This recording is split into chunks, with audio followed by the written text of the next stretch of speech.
Hello and welcome to Zero Chi. I've decided to start a new series called Wisdom at Dawn. In this series, we'll explore timeless teachings from some of history's greatest minds and reflect on their relevance to our modern lives. It'll be a reading and reflection series. I'll try to keep it short and sweet. Today I'll be sharing a passage from the Analects of Confucius. But first, here's a little information about Confucius. Confucius was born over 2,500 years ago in ancient China. He was a philosopher, teacher, and political thinker whose teachings have shaped Eastern philosophy and moral thought for centuries. His work emphasized ethics, social harmony, and the cultivation of virtue. The Analects is a collection of his teachings compiled by his disciples, and it remains one of the most influential texts in human history.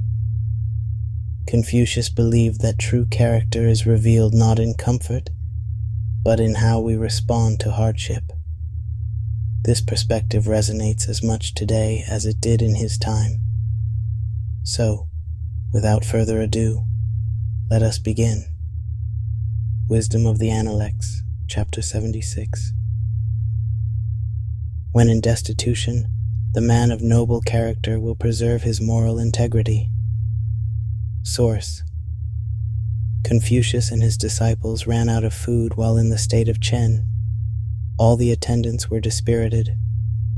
Zilu, frustrated, asked Confucius, "Why should the man of noble character suffer destitution?" Confucius replied, "When in destitution, the man of noble character will preserve his moral integrity, while the mean man will commit all manner of evil." The Analects, Wei Ling Gong, Chapter 15.2.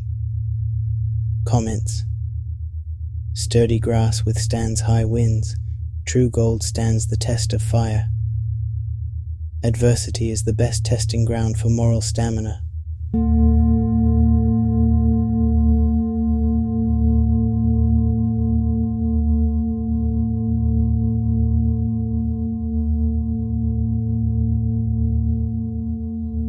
I read this passage from the Wisdom of the Analects today, and it struck me how relevant it feels, especially in today's economic climate.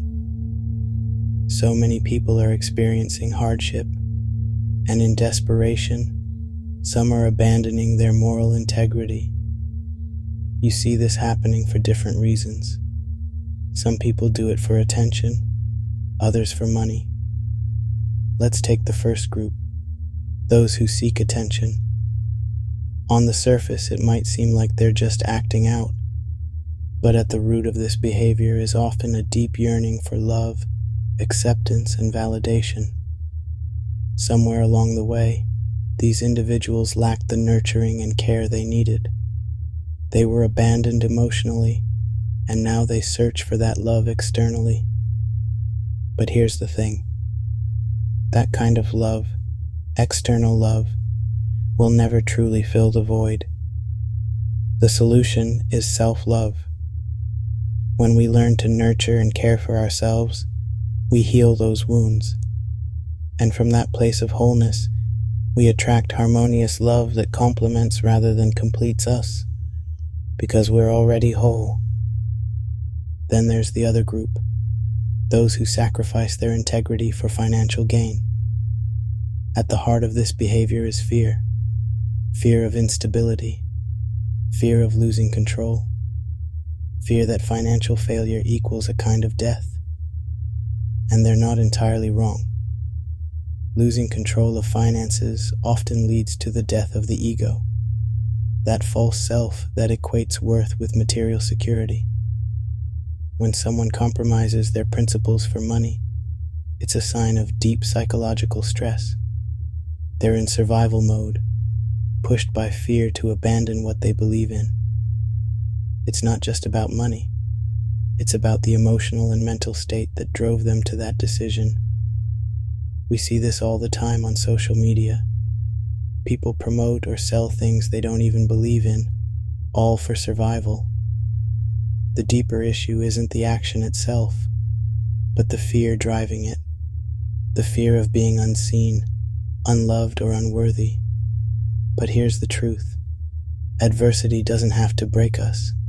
It can be our greatest teacher. As Confucius said, the man of noble character preserves his moral integrity. Integrity is our anchor. It's what keeps us steady when the winds of life threaten to uproot us. Now, I want to take a moment to acknowledge those who persevere, despite the adversity they face. Some of the wisest and most successful individuals have endured tremendous challenges.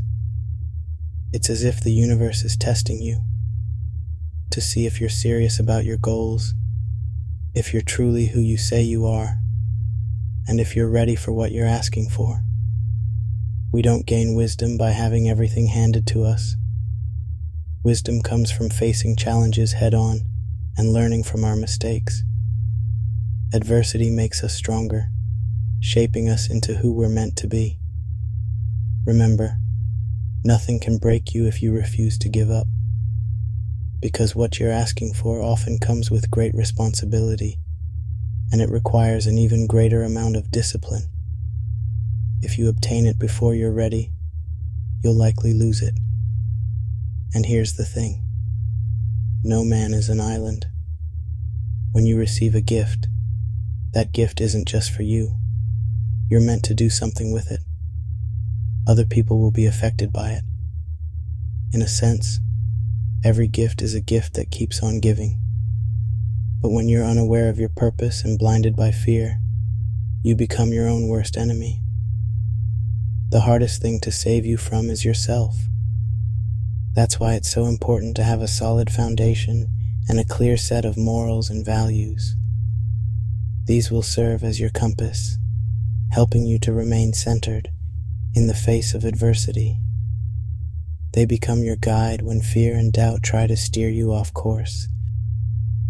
As you reflect on this, I want to remind you of your strength. Hardship doesn't define you, your response to it does. Choose integrity even when it's hard.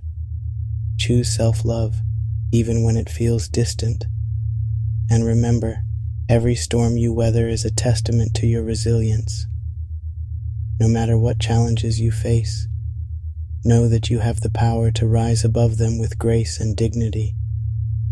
You're capable of navigating adversity without losing yourself. You are the sturdy grass that withstands the wind. You are the true gold that endures the fire. Thank you for being here with me today. And as always, I love you. Namaste.